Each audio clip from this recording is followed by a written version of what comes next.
Hey, what's good, YouTube? Today I'm going to react to Jimmy. Can you buy an NBA championship? But let's get into the reaction. Let's see what Jimmy talking about. Can you buy a championship? Or do you got to grind for it? Okay, he's going to talk about the Golden State Warriors, how they got to pay like $5 million. Can you buy wins in the NBA? And luxury tax? If a team spends enough money, will it inevitably lead them to a title? I asked these questions because a couple weeks ago, news broke that the Warriors had signed their up-and-coming star Jordan Poole to a 4-year extension worth $123 million. And then shortly after, it was announced that Andrew Wiggins also agreed to a 4-year extension with the Warriors for $109 million. Two nine-figure deals dished out on the same day by the same team. But neither Poole or Wiggins are the highest-paid players on the Warriors. That would be Stephen Curry, who's also the highest-paid player in the entire NBA. And then Klay Thompson, and then Draymond Green, and then Jordan Poole and Andrew Wiggins. Just these 5 players combined will make a mind-boggling $174 million in the 2023-2024 NBA season. For perspective, when the Warriors assembled arguably the greatest team ever in 2017, the entire team had a payroll of just $101 million. The Warriors are handing out more massive contracts than any other team in NBA history in order to retain their spot as the best team in the league. And so far, it's looking like a great investment. So, I'll ask again, can you buy a championship in the NBA? Well, there's really only one way to find out. Okay.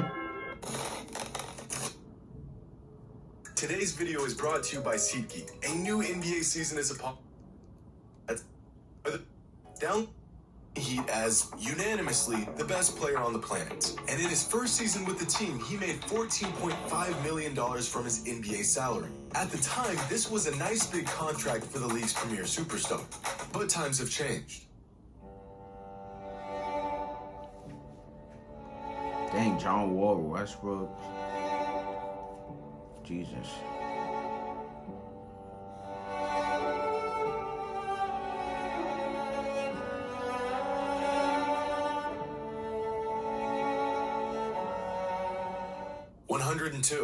There are 102 NBA players who will make more money this season than a prime LeBron James made a decade ago.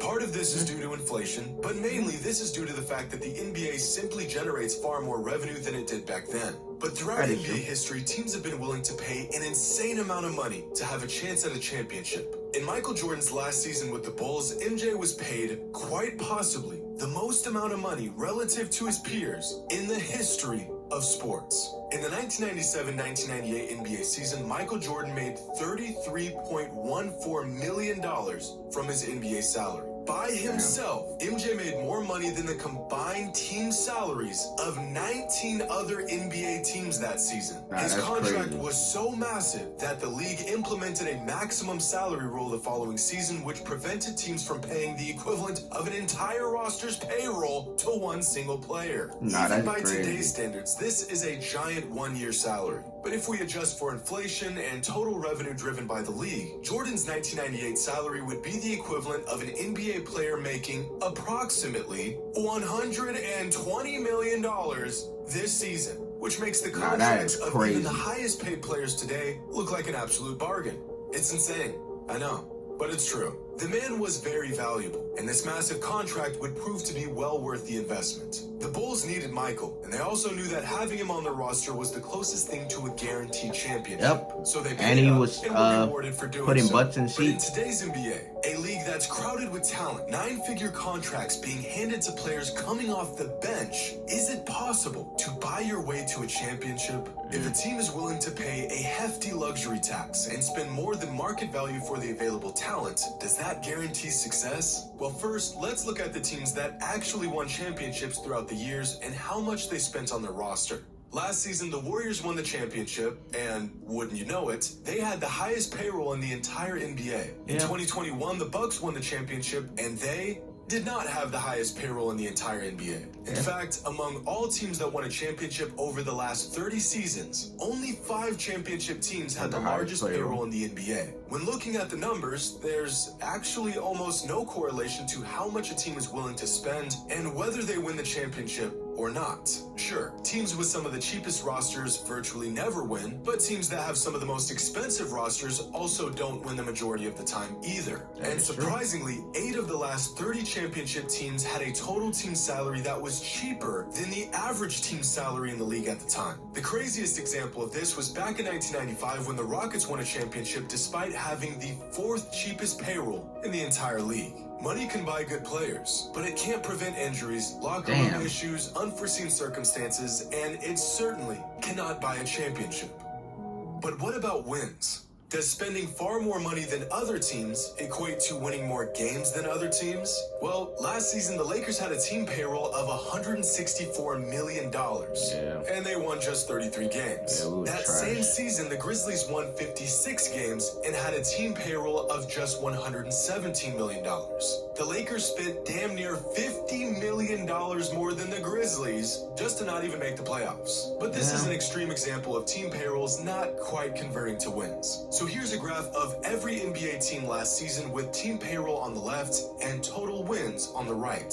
And if you look closely, there's actually a subtle correlation between how much a team spends on the roster in a season and how many wins they pile up. These teams spent less money and won fewer games. These teams spent more money and won more games. But there's no exact science here. For example, the Thunder spent about 45 cents on the roster last season and still won more games than the Rockets, 45 Pistons, cents? and Magic. Damn. The Phoenix Suns spent a little bit more than the league average on their roster last season, and they won by far the most games in the regular season. But generally speaking, spending more money does in fact yield more wins for any given team. But far more often, it will not yield a championship. That, however, has not stopped teams from trying. Back in 2005, New York Knicks owner James Dolan went all in and spent a criminal $124 million on the Knicks roster that season. Damn. The salary cap at the time was $46 million.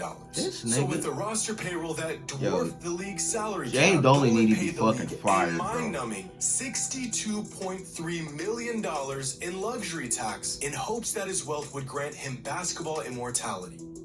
It did not. The Knicks finished the season with just 23 wins and the worst record in the Eastern Conference. Money cannot buy you an NBA championship.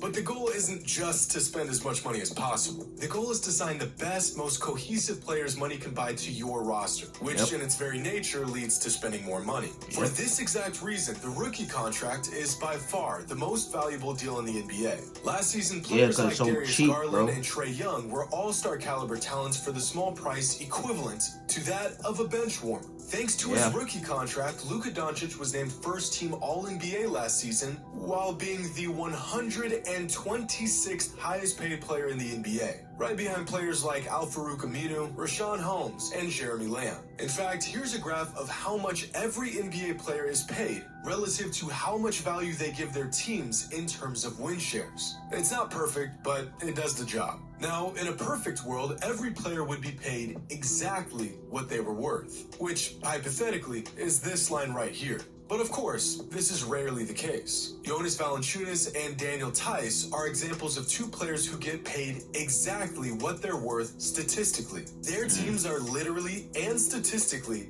getting what they paid for. Now, most NBA players fall right here. Role players, rookies, young unproven talent, guys like that. Over here are the players who are grossly underpaid, usually rookies stuck on their first contract waiting to cash in once it expires. Here's Trae Young, here's Luka Doncic, and here's Mikal Bridges. These are the contracts owners and GMs dream of. Overall, players below this line would be considered underpaid, and players above this line would be considered overpaid. Despite being the 4th highest paid player in the NBA last season, Russell Westbrook didn't offer much from a winning perspective, which resulted in him landing here. According to the numbers, and injured players aside, the most overpaid players in the league last season were Russell Westbrook, Kemba Walker, and Blake Griffin. Their impact on winning is slightly above that of an average player, but they're all getting paid like they're superstars. But you would never say that Giannis Antetokounmpo is overpaid, and yet he's way up here. Same goes with Nikola Jokic, Kevin Durant, Joel Embiid, and LeBron James. In fact, most above average NBA players would be considered overpaid relative to the rest of the league,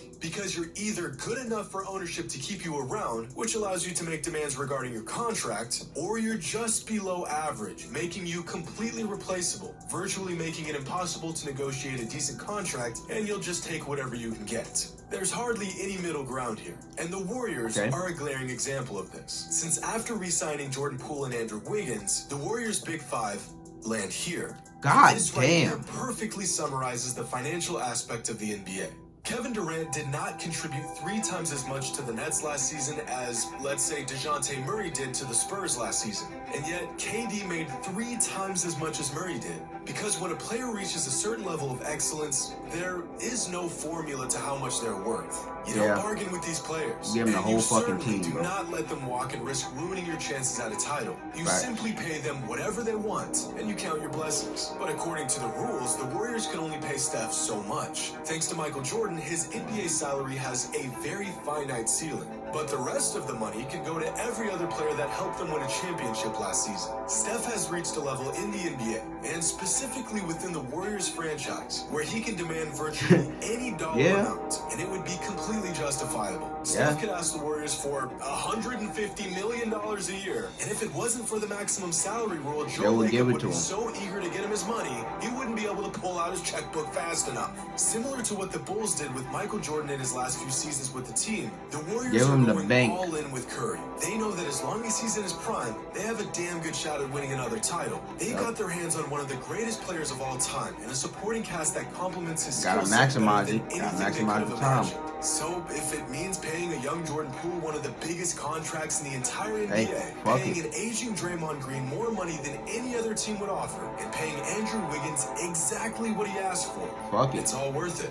Is any player overpaid if they play a crucial role in winning a championship? It's tough to call anyone overpaid if they were a vital component to winning that banner that hangs in your rafters. That is true. And they give your team a legitimate opportunity to hang another one. Because of the maximum salary rule, Steph will never get paid truly what he's worth. But that doesn't mean the Warriors can't spend the money in other places. Now, you know you're good when you get paid, but you know you're great when you get other people paid. And because of Steph's impact, his whole squad is laughing to the bank. Because just like every team that came before them, the Warriors cannot buy a championship. But that won't stop them from trying. Yes, sir. But hey, another great video for fucking Jimmy though.